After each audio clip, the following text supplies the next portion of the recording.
তবে হ্যালো বন্ধুরা, তোমরা সবাই কেমন আছো? আশা করি তোমরা সবাই খুব ভালো আছো, খুব সুস্থ আছো। তবে আজকে একটি নতুন মিনি ব্লগ নিয়ে চলে এলাম। তো সকালে উঠেই একটু বাইরে উঁকি মেরে দেখলাম যে বেশ ভালোই রোদ বেরিয়েছে। যেহেতু কি কাল রাতে বৃষ্টি হয়েছিল, তো আজকে রোদ বেরিয়েছে।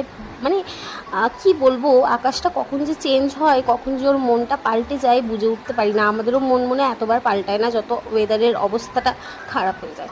তো যাই হোক, এখন দেখো আমার বাড়ির বাইরেতে, মানে আমার বাড়ির জানলাতেই একটা ছোট্ট মতন গাছ হয়েছে, তাই তোমাদের সাথে একটু শেয়ার করলাম। তবে আমি ফ্রেশ হওয়ার পর, ব্রেকফাস্ট করার পর চলে গেলাম ছেলেকে নিয়ে রেডি করার জন্য, যেহেতু ওকেও পরিষ্কার করতে হবে। আর ওর কান, চোখ আর সাথে কিন্তু সবসময় নাক, আবার ঘাড়, গলার কাছে সবসময় পরিষ্কার রাখাটা খুব ইম্পর্ট্যান্ট। না তো র্যাশেস বেরোবার চান্সিং থাকে এবং তোমার অনেক রকমেরই প্রবলেম হয়ে থাকে, কেন ওই সব জায়গায় একটু বেশি নোংরা হয় আর অয়েলি হয়ে থাকে, তার জন্য। তো আমার ছেলেকে রেডি করার জন্য যেটুকু এখানে সব নিয়ে নিয়েছি, তো এখন ওর গাটা গরম জলে মুছিয়ে দেবো, যেটুকু কালকে রাতে বৃষ্টি হয়েছিল। আর আজকে ওই জন্য ওকে আমি চান দিইনি, কারণ ওয়েদার চেঞ্জ হচ্ছে, তো বাচ্চার শরীর খারাপও হতে পারে, তাই। তো এখন ওকে পরিষ্কার করে এবারে আমি চলে যাবো, ওকে মেডিসিন খাইয়ে দেবো। আর মেডিসিন খাওয়ানো মানে তো ওর সাথে একটা লড়াই, যুদ্ধ লড়াই যেন হয়ে থাকে আমার, ঠিক আছে। আর পরিষ্কার করার সময়ও প্রায় আমার 1 থেকে 1.5 ঘন্টা লেগেই যায়।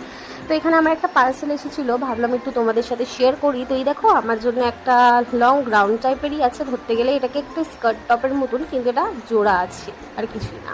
টপটা স্কার্টের সাথে জোড়া আছে।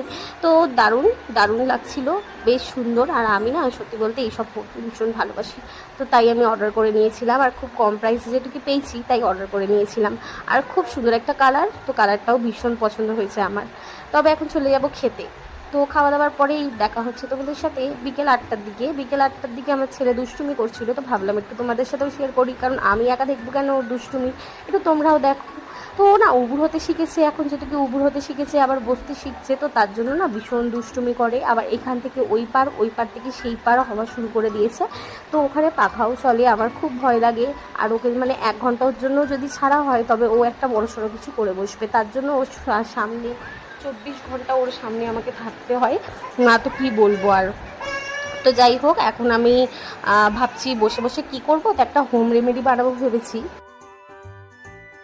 তবে এখানে টক দই আর কফি পাউডার নিয়ে নিয়েছি, একটা হোম রেমেডি বানাবো। তো হোম রেমেডি বানাবার জন্য কিন্তু অনেক কিছু লাগছে। আর সত্যি বলতে বেবি হওয়ার পরে কিন্তু আমাদের স্কিনটা একটু ডার্ক হয়ে যায়, তো এই স্কিনটাকে একটু ঠিক করার জন্য কিন্তু বাড়িতে কিছু কিছু হোম রেমেডি বানিয়ে যদি ইউজ করা হয়, তবে কিন্তু খুবই ভালো।